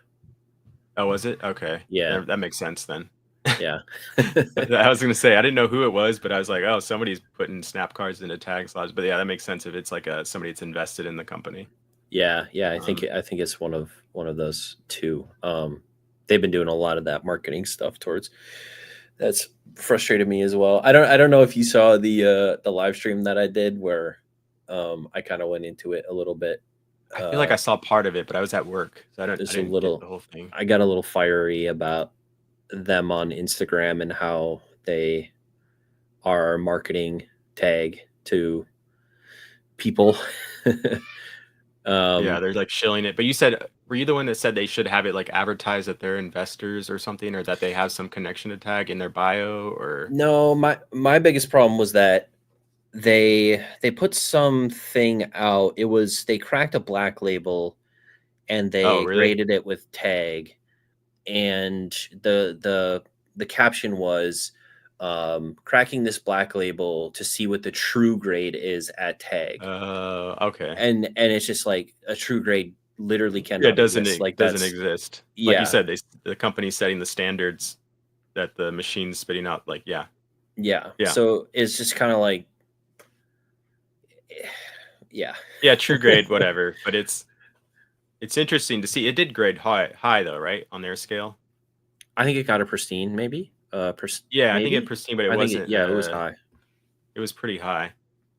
There's something that was interesting. I think I saw that video, and they said, "Will there ever be a tag 1000?" So like, there's never been a tag 1000. I'm assuming based on that statement, and I'm wondering when there is, if there is, how much that will go for over a black label, or if it'll be Yeah. comparable to a black label. I'm assuming if there's never been one, it'll go for higher, depending on what the card is, I guess. But Well, the pristine, I mean, if you if you agree with the 1,000-point scale thing, the pristine is what, 990 to 1,000. It's like Something like that top of the top. Yeah. So even that, like if it's really broken down, and that should definitely, as long as but it's hard too, because I think Dan has said in the past that they have marketed that it's like plus or minus 3 of those 1,000 points, or plus or minus 6 of those 1,000 points on like repeatability. So if you sent a card in 10 times, it should always come back like plus or minus 3 on the 1,000-point Oh, scale. okay. So they're That's saying that like they're really repeatable. really good. They've never shown any videos to prove that is true. But that's their claim. But it's kind of weird though, because if you get a low 10, like a, I don't even know what a 10 is, 950 plus, is that a 10? So if you get like a 951 plus or minus 3, it could be a 9 the next time you send it in, right? Like That's true. technically. If it's right on the edge, yeah. Yeah, that's a good point. So it's still, even though it cuts it down a lot further than other grading companies does, and it's a little bit more transparent from their point of view, it's still kind of overall the same process. Like it's still similar. Yeah. But yeah, I mean, hopefully, yeah, the grading pod thing would be crazy. There's a part of me that's like, if it's that easy, like if you pull something in a shop and you can just put it in a thing and pull down the crank and there's your, tag 10 or whatever, like that could, they truly could be just like the bulk slab at that point. I feel like that's what it will be if it's that easy. Like it'll just be junk slabs of everything you want. Yeah. And I'm assuming I'm thinking that they'll be cheaper because of the overhead cost that's being, taken away pretty much, or a lot of it is. So it's like you would think that it would be cheaper, but yeah, I could see it just being a bunch of like cards that are worth nothing, but they're in slabs and people like them. Casual people are collecting them. Could you imagine being a game store owner though, with a pod, and like someone gets a No. 9 and just like starts yelling at you like, I just pulled this out of this pack, how did it possibly get a 9? Like, yeah. Oh man. We need to get Mason's input if Mason's gonna have one of these, or if he would have one of these if they were offered. Yeah, It would be good traffic. Maybe Like if people knew that you had a grading pod there, like I wonder how much foot traffic you would get for that. Like I'm talking to Mason on Monday, so that's a good question for him. I'll write that down. See, let's get his thoughts. Yeah. Would you want a tag grading pod? He's gonna be like, hell no. Potentially. Yeah. Oh, guys, I do want to say, the 9th, Wednesday the 9th, I'm in kind of a dire strait right now. Someone had to reschedule for, a whatever reason. I guess, his wife's going to give birth or something. So, no, obviously a good reason to reschedule a podcast. But yeah, so they had to reschedule it to later in the month. So if there is anyone out there who has somewhat of a presence online and would like to come on and chat, Wednesday the 9th, I'm trying to fill that spot. So if I've missed someone in my reaching out to people, or if there's anyone out there watching this back or is watching now, you can reach out in DMs on Instagram or something. But it would have to be Wednesday. Like that is the night that I have to fill. So but yeah, Wednesday the 9th. Let's see, what are we Tag at? pod. Mason's here. Oh. Well, a question I'm going to ask you in a couple days there, Mason. I'm trying to think of another Japan question. Do you have any triggers in the hobby besides tag? Triggers, like things that if they get brought up, they make me angry? Yeah, that or just things you've like, I guess, behaviors of people. Like I have, I think people complain too much. I'm sometimes one of those people. Yeah, Ponga kind of said that as his. I feel like he said that as his hot take. Kind of where he was like, he's like, people just need to be more happy with what we get and not like have too high expectations with like new product coming out and stuff like that. And they should just like enjoy the stuff for what it is instead of being too critical of it, which I could definitely see that. But Yeah. You Yeah, said I you think don't like tag? Sorry, go ahead. I don't mind it. You grade with them, right? I have, yeah, but mostly just to kind of like test their scales and stuff like Okay. that. Um, I don't mind the idea. I think the people doing their like customer service and marketing are like shooting themselves in the foot right now. I think they're like the worst part of the company at the moment. Um, and I'm not super sold on. I think it's a lot of flashy stuff, and I'm not sure how much it actually matters at the end of the day. But I like the idea of what they're trying to do with transparency and repeatability and all that stuff. And so if they get it down and it makes sense and it gets better over time, and I have no problem with it. If it becomes an option, it becomes an option, and I'll grade more there. But Oh, you should get Ramsey's. Ramsey rips packs. The guy oh that did the yeah, he's the tag guy video. that the Yeah. case broke. Yeah, Yeah. yeah, Just another option, maybe. I don't know. yeah. Um, I do have a take slab, and I can't break it nearly as Oh, really? easy as he did, but there's definitely a lot of it like squeaks. Like if I try and bend it, Oh, yeah. yeah. So I don't know. Cracking it was a pain in the ass though. I did crack one because I wanted to resend a card to tag that I already sent to do like a repeatability thing, and cracking one was a pain in the ass. And I think that's probably why they made them a little more brittle, because it like cracked all the way across the slab, and like it was rough. Yeah, that's But scary. but yeah. Yeah, can I reschedule Mason? No, he can't. Stop That's it. Um, funny. but yeah, a lot of us will be in Chicago next week for another Collecticon. Yeah, I'll be watching the VODs or the videos of. Are you gonna make a video or no? I Did tried to stream in Miami and that just did not work out. Like the connection, the cell connection in Miami was horrible. But I Okay. might try it again in Chicago. And actually the chat I'm having with Grimer will be at the Airbnb that we're staying at. And Bierski and Spat will also be there. So it'll be a cluster probably, but it should be a fun conversation. Yeah.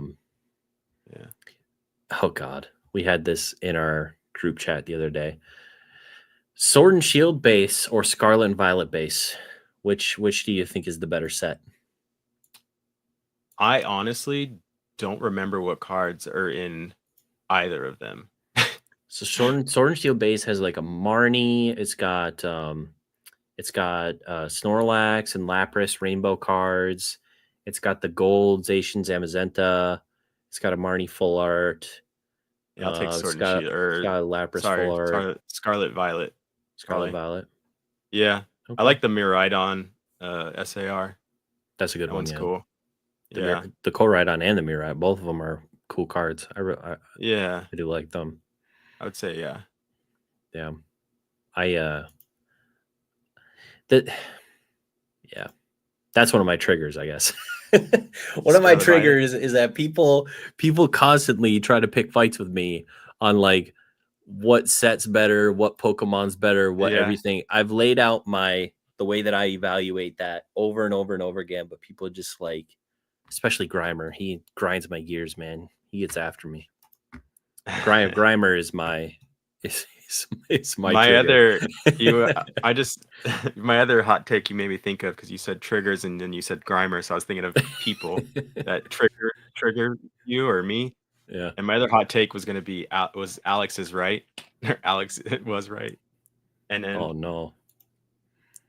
I don't want to get too far yeah. down that rabbit No, we hole. don't have to. No, I was just joking. Like I thought of like hot takes and when yeah, I was thinking like yeah. Oh yeah. But anyway, yeah. What time is your Um show? Oh, go ahead. no, I was just saying like with the Scarlet Violet base or Sword and Shield base, like that's like I think it's goes into that everything in Pokemon or this collecting space is like almost tribalism, like the vintage versus modern or the PSA versus tag, or there's always that like those people that are going to go to their sides and like Mm. I know it was just like a casual question just asking, but Yeah, yeah. um I think people will ask it uncasually or like, oh no, this is definitely better than this, or like, and I was like, I mean, I kind of am that way with like vintage cards. I'm like, vintage is definitely better than modern. But I think there's always that bit of tribalism in different parts of Pokemon and different aspects of Pokemon that and it's just differences in how people collect, I guess. Yeah, definitely. Yeah, and some people will evaluate it in different ways too. Like some people look at it purely from an art perspective, in which if you're purely looking at it for art, then I 100% agree. Like Scarlet and Violet is way better than Sword and Shield base. But depending on how you're looking at and the way that the fundamentals like that you deem important versus what other people deem important is going to change that answer too. So yeah, everyone has their own way of looking at things. So favorite card of the Scarlet and Violet era so far? So I know recently I've been seeing people like make these Instagram reels where they're like showing like close-ups of the art and like stories behind how like two different cards or multiple cards will like be a part of the same picture or part of one story. Yeah. So there's cards that I do like, but that I've recently been like being shown online, but probably like quick answer, the Sunbreon, I guess. Like I I kind of like it just because I mean it's a really cool art and I like it so much more than the Sword and Shield Moonbreon. Really? I don't like the Moonbreon. I don't think it's that Interesting. great. It just looks like kind of like a I don't know. It's just a super basic looking to me. But Yeah. yeah. So this one I think is like way cooler. There's a lot more of these for sure. Like these things you can pull them like crazy out of Terrassel Festival, um yeah, I like the art. I was always very partial to the V instead of the V Max, the one where he's up on Oh the yeah. ledge, kind of Yeah, like that the one is way boss of. better. Yeah, I think so, but Yeah.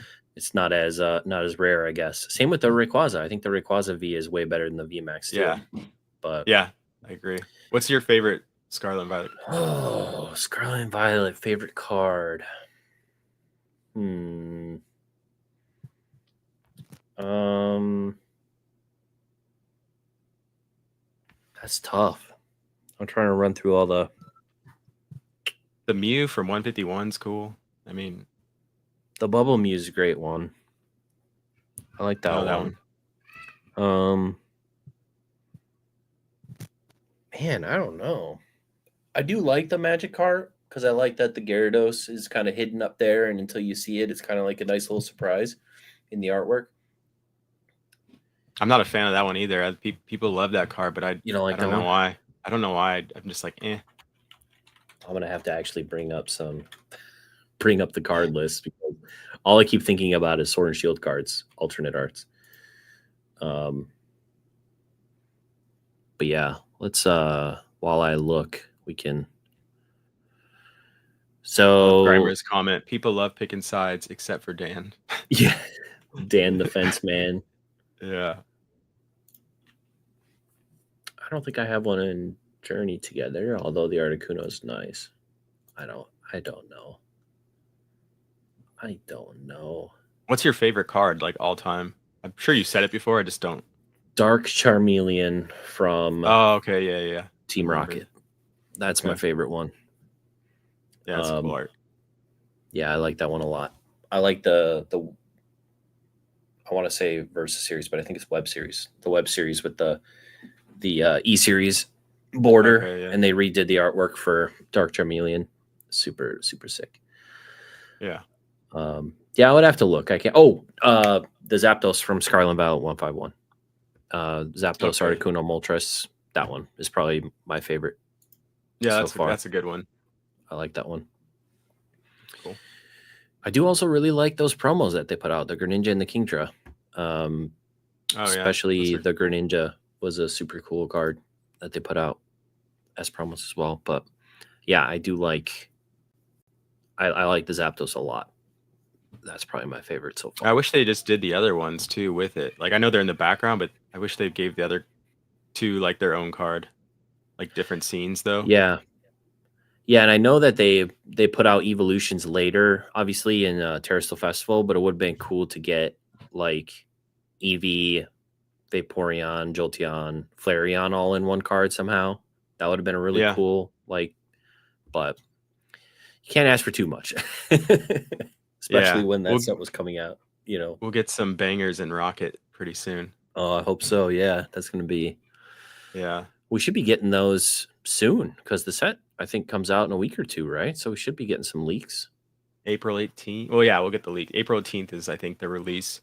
So I actually won a Rockets briefcase the lottery. Ooh, Yeah, so I'll be getting nice. that. Yeah, I was that'll be I cool. was a tiny bit disappointed that they weren't coming with promos this time around, but I do think they're gonna Yeah, have packs, right? I Packs got a and one sealed box in there. one seal box. Nice. Yeah, Yeah, that briefcase is sick. That's gonna be cool. yeah, that'll be nice. That set's gonna. Yeah, I'm excited to see what that set has. We'll probably get people that will be like complaining that they didn't do enough, but yeah, I'm easily I guess impressed or satisfied. So I'm sure whatever they do, I'll like. It's a Rocket set too, Yeah. so it's gonna be a nightmare to get, honestly. Um, that's like another thing. Like people hit me up for cards in Japan, and like I can't get anything right now. Like Yeah. after the Terastal Festival, like this was all pre-ordered stuff. So after the pre-orders, like I couldn't get anything. I got 2 boxes of battle partners, and then that was it. Like since then, I haven't been able to get like anything besides those few packs at the Pokemon Center. But Yeah. it's really hard right now to get cards, and then um, yeah, I don't know how we're gonna get Rocket, like how it's gonna work out. It'll probably be one of those things where you have to wait until they reprint it, you know, a bunch like with a 151. Yeah.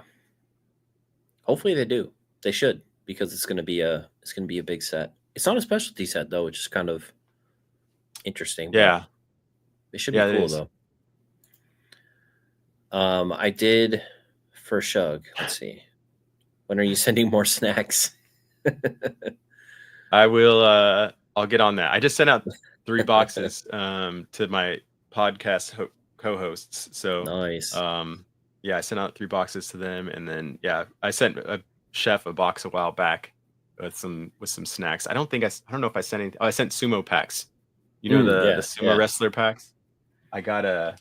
I always have a few of those, and then yeah, I sent those and then some snacks a while back. But I'll send more, chef. And they won't be they'll be tariff exempt. Yeah, my first trip to Japan, that's what my last day, I went across the street to the 7-Eleven and just grabbed everything that I knew my family hadn't tried before and just Yeah, stocked up. Like my suitcase was basically just all snacks and like a couple plushies and and that was it. So I brought a whole bunch of there's stuff back and we did like a taste test when I got back. It was fun. their convenience stores are there's food there and everything. They're like it's so good. It's so good. Yeah. What's your favorite? So there's like 7-Eleven, the big 3 are 7-Eleven, Lawson's, and Family Mart. I I'm trying to think of the stuff that I've gotten. So I like the Family Chicky Yeah, Family. Yeah, at that's Family my favorite. Mart. Um, they're all pretty decent for coffee. Like it's all very similar. I like the 7-Eleven. They make like a donut. It's like a cake donut that's half chocolate and half like iced. Oh, At the 7-Eleven, I thought I grabbed one at the um in the morning all the time when like a coffee and one of those donuts. It was okay. good. Yeah, I'll have to check that out. I don't But think yeah, I haven't been to 7-Eleven too many times here, but Family Mart's my favorite. yeah, Their fried chicken they got is so good. yeah, Yeah. definitely. I've seen some And they're so people do. convenient. It's Go ahead. so convenient. Yeah, I've seen some people do a hack where it's like you can buy these buns, and you just slice them and then you get a Family Chicky and you make a sandwich out of it. And Yeah. it's like a yeah, it's oh Yeah, god some people too, they'll get the egg salad sandwich and then they'll put the fried chicken in between there, the fried chicken cutlet in between there, and then I have a person I work with that they get the pancakes that are in the plastic bag, okay, yeah, and then they'll take that and they'll put the chicken in between that. okay, like a chicken and waffle sort of chicken and pancake. Yeah, Yeah, yeah. nice. That's a good idea. So Fujisan Seiko Mart. Psycho. I'm not sure if Seiko I've been Mart. to Seiko Mark. I don't think I have either. I don't know if that's maybe a mainland thing. Is it a is it more of a like a grocery store or is it a I don't know. I don't know. You have to let us know, Larry. Yeah, I was saying the other night that even if Rocket, I mean, I don't think Rocket's going to be a stinker, but even if for some reason Rocket was a stinker, the fact that Heatwave and Rocket are put into one set and Heatwave is a total banger of a set. Heatwave's so good. It's so good. The commons, I opened a few packs. The commons are like, I don't ever look at the commons usually. I'll look at them quickly and be like, ah, it's cool. But the arts on these and the colors are like so vibrant and everything. There's like almost like thematic, like the way they did the coloring on the cards, even though they're Yeah. different Pokemon. Yeah. But yeah, Heatwave's really good. I agree. Yeah, Heatwave's fire. So even if the Rocket was like mid, that set would still be a banger because of all the hits from Heatwave. So Yeah, I agree. It's gonna be cool. I'm kind of happy that the Rocket. I mean, Japan is gonna have its own Rocket like set, like separate. That's kind of cool because it's more on theme, or like it'll be good in English too, and it'll be like do well. But I just like the set identity of like Rocket being Rocket. Yeah, I agree. And I think I was talking to people about this. I don't know what your I always try to ask people this, but how would you feel if like Japan and the English or like other languages matched up with like the set releases, like the sets were the same and they released the same time. So instead of whatever 4 sets you get a year in English, whatever it is, you get 6 or 8, whatever we get in Japan. Like you get a set every month and a half. If they were smaller sets, but they came out more often. Yeah, like Japan. Like they just matched Japan's sets. I don't know. That would be interesting. I think it would. It might kill some demand for Japanese cards in America because I think there is a bit of like we get to see the new cards early, so we're going to pick them up in Japanese. But I think there's always going to be a certain amount of people like myself who just like the Japanese cards better because they're in better condition, and a lot of times they just look better. But yeah, it might negatively impact potentially if they came out at the same time, because if we got English at the same time, it'd be like, most people probably wouldn't even think much about the Japanese at that point. So, or it might be easier to get Japanese cards because that's what I'm thinking. A lot more people would care about the English because you get it at the same time. Yeah, it would be way easier as a collector to get Japanese cards, but then like for value, it would probably crush the value a bit, or like maybe it would go down. I feel like because a lot of people are just like, especially the streamers trying to get the newest product on their stream, like they're going to buy Japanese because everybody wants to see it or buy it. Yeah. But yeah, I think it'd be good. Like I think it would help some of the supply issues is honestly with like English, like people having to wait. I don't know how long is it, 2-3 months between sets in English. 2 months. It's like you wouldn't have to be like, oh, I got to get this set now as much as I can because I got to wait 2 or 3 months to the next set. You would have like a set every month and a half almost coming out if it matched the Japanese. And so people would be able to like, okay, I can maybe get 2 boxes of this one because I got to get ready for the next one or whatever. It'd probably help too the situation in Japan, because if there's less people in the US that want to import Japanese cards, then there'll probably be more Japanese cards in Japan for them to enjoy. So probably help that a little bit as well. For sure. So apparently Seiko Mart is the big convenience in Hokkaido. Okay. I have not been up there. Me neither. It's too cold. I hate There's the a cold. Team Rocket Ampharos. Hope it gets an ER. Hell yeah, or an AR. Ampharos is one of my favorites. That'd be sick if they got a Team Rocket Ampharos. Ampharos has gotten snubbed too. We keep getting Flaffy cards. Why do we keep getting Flaffy cards? Give us a freaking Ampharos. Are they making Flaffies without Ampharos?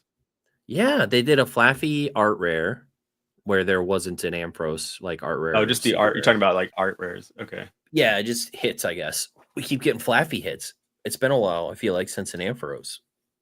I feel like they've done a lot of that in the Scarlet Violet with the ARs, is like showcasing like just random Pokemon that are like Poliwhirl instead of like Poliwrath, like in like Middle Evo. And it's a good card, but it's just like it's just weird. Like the thought, I don't know what the thought process is behind it, but yeah, that's probably up there as one of my favorite arts. It's good, of this era too. Yeah. But I honestly, I really like Cynthia's Garchomp and Ethan's Typhlosion from Heatwave. Those two cards. I was gonna say, and the side up is so sick too. Yeah, it's so nice. It's a cool card. The Psyduck is beautiful too. The Misty Psyduck, that's such a cool card too. Yeah, the Lapras. I like the Lapras The too, where she's like Lapras is sleeping great. against it on the beach. Yeah. Yeah. That's a cool one. Yeah. Heatwave is so fire. Such a good set. Yeah. It's really good. Way better than Battle Partners for sure. Oh yeah. Yeah. 100%. All right. Well, we might wrap it up here. I appreciate everyone coming by. Shug, if you want to do another shout out to everything you got going on and where people can support you online, and then we'll wrap it up. Yeah, thank you guys. Thanks Java for having me on. Thank you guys in the chat for hanging out. I appreciate it. You can find me on YouTube, Shug Nastee. Like I think my last video is probably 2 months ago. It was posted, but I'm more frequent. Go to Son of a Merc's channel. Maybe Java could put it down in the description instead of my channel. But every Saturday on I forget the time, but every Saturday in the States we do a podcast, and I'm active on that every week. So if you want to see more of me, go there.